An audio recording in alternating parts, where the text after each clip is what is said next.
Imagine a soldier so dedicated.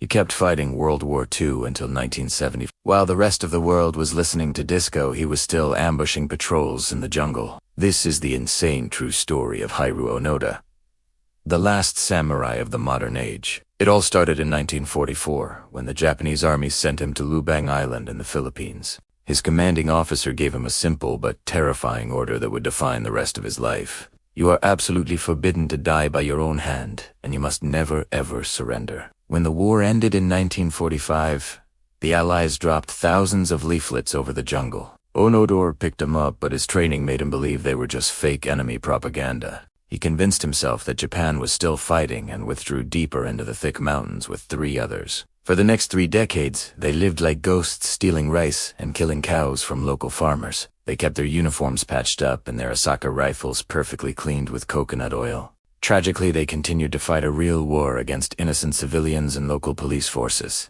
Over 30 people were killed or wounded by Onoda's group, long after peace had been declared. As the years turned into decades, his companions were killed in shootouts or surrendered, leaving him totally alone. By 1972, Onoda was the last man standing, fighting a war that only existed in his head. Enter Norio Suzuki, a young Japanese hippie explorer who had a very strange bucket list. He told his friends he was going to find Lieutenant Onoda the Panda and the abominable snowman.